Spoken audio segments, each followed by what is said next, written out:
Hey guys, Scott here. Thank you for joining us for this Thanks Brain podcast. Today we're going to be talking about Pokémon Go.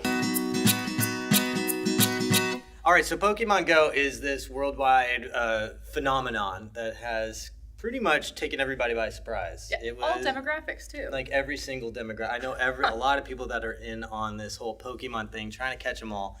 And yeah, it's just grown to such an incredible amount that people are trying to figure out how to use it, how it's being used. And so far there hasn't been so much data involved, like being captured so that businesses can actually make like decisions about it. Like no one really knows exactly how to use it. But until now, we found some really good sources, some really good information about how it is being used and the kind of the future of it. And I know you had some interesting facts. First of all, it's been downloaded twice as many times as Tinder, has double the engagement as Snapchat, and almost has more active users than Twitter already.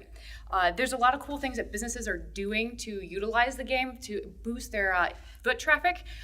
Like there's this thing called lures, and you basically purchase this thing for, you can do it from 99 cents all the way to $100. If you invest the $100, that gives you 84 hours worth of lures.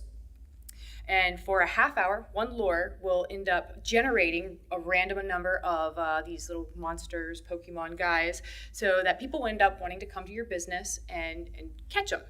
So what's really neat is if you have these 84 hours, you can go ahead and schedule when you want to do it and create this rotation of foot traffic constantly every day at the same time, making returning customers.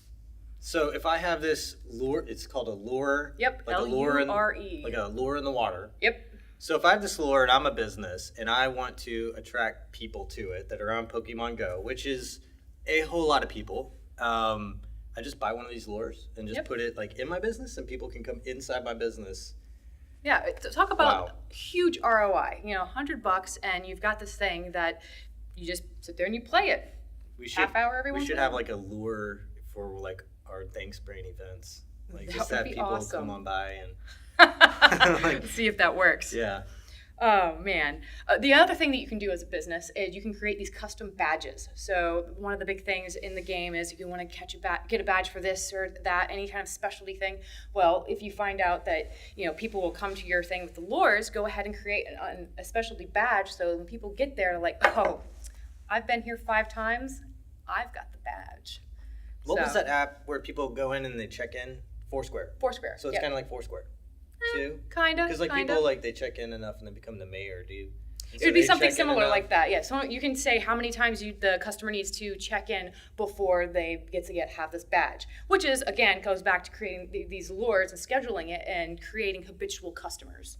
It's all about creating a habit, a structure. Well, I'm glad you brought up habit because whenever I was looking at Pokemon Go, I started thinking addiction because I know people that just can't stop, and I know some people who have just downloaded it just to see what it was like and then immediately got off of Pokemon Go. That was you? Oh yeah. That was you. I tried it. I went around this building and didn't find any, so one and done, I guess. Go ahead. So when it comes to addictions, there's a book. Well, it's not really about addictions, like a normal, well, maybe it is drug use. But this one just talks about. It's a book called Hooked, and it's by someone named Nir Eyal. I'm probably butchering that, but anyway, he outlines 4 different kind of stages to addiction, and I think they're directly attributable to this whole Pokemon thing. And this actually comes. So here it is. Trigger. So there's always a trigger that gets people going with an addiction. So the trigger for Pokemon is that it is a nostalgic thing from the 90s. It was in the 90s, right? So a nostalgic thing, a huge customer base identifies with it. So you have that trigger. I want to have fun. I have those good feelings. So I imagine that's what gets the older group, a lot of them, right? Right. That I would think so. But now you're introducing it to a younger group that knows about Pokemon but didn't really wasn't really into it, and so now it's this AR game that's really cool. So you have the trigger, and then you have the action. There's always an action when it comes to an addiction, right? So their action is getting out there with their phone and capturing these little creatures, right?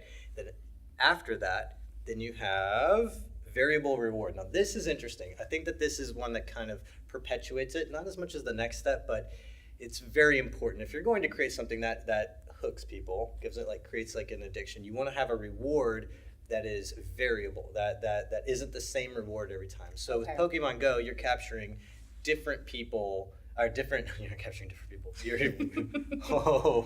Whole different game. Whole different. Back to this. But this would be like little creatures, right? Okay. And they're all different. And so you got the variable reward each time. And now the most powerful part, I think, is the investment. You have two types of investment that you are taking part in with this whole Pokemon thing. You have a financial investment, which is like you pay for certain things and you get it, like the lures. Well, actually, more like the titles. Can you pay for like the little rewards? Not that I know of. You do not determine what kind of Pokemon is created or generated when you have these lures. Most of them are pretty much the basics from what I've read, but it's still, people out there, the more you get, the more you get to rank up, and you have these teams. So you're trying to build up to these different levels, part of your team. So even though that they are maybe lower ranking Pokemon, it's still helping you out. Well, that goes to the most important part, I think, with this whole investment thing, is that there's an investment of effort. People are actually expending a whole lot of energy and effort to get outside and actually use Pokemon Go to go get stuff. So it just completes this whole addiction cycle that gets people hooked. And that's why you're seeing like 30 million users are on Pokemon, and I don't even know how much money is created a day. Well, actually, I do. I was reading it, and it's $1.6 million per day. And that's only in the United States. That's incredible. Tell me about it. I wonder what it's like over there. Well, it's kind of like lunch we had a couple weeks, was it a week ago or so? Yeah.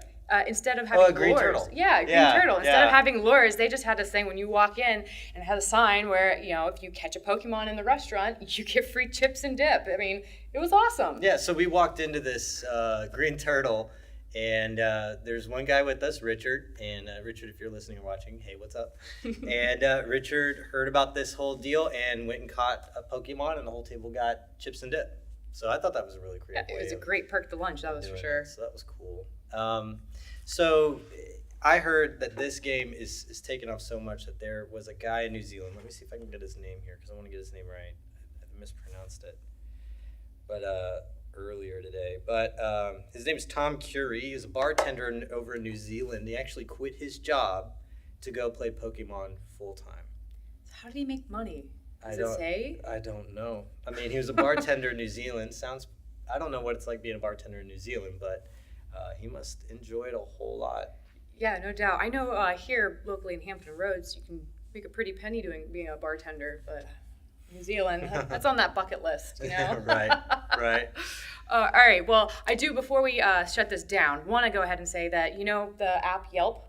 Yes. Okay, so now instead of just being able to, all right, I'm looking for a restaurant that has breakfast that is not too expensive. Next filter is now, is it a Pokestop? No, it's not. Yeah. Really? Yeah. Yelp has put on a filter to designate whether or not a restaurant has a Pokestop in it. That is incredible. Yep. Wow. It's amazing how these games and these types of things are changing so rapidly. So rapidly. It's changing a lot of stuff. So I'll be excited to see what comes next out of Pokemon Go, and also this whole AR technology and gaming. And hopefully we'll see what's next. Yeah, it's exciting.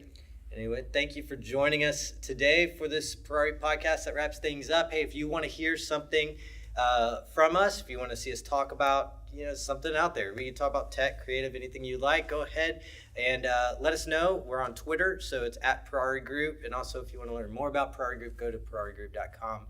Thanks for joining us. I'm Scott. And I'm Kristi. And we'll see you next time.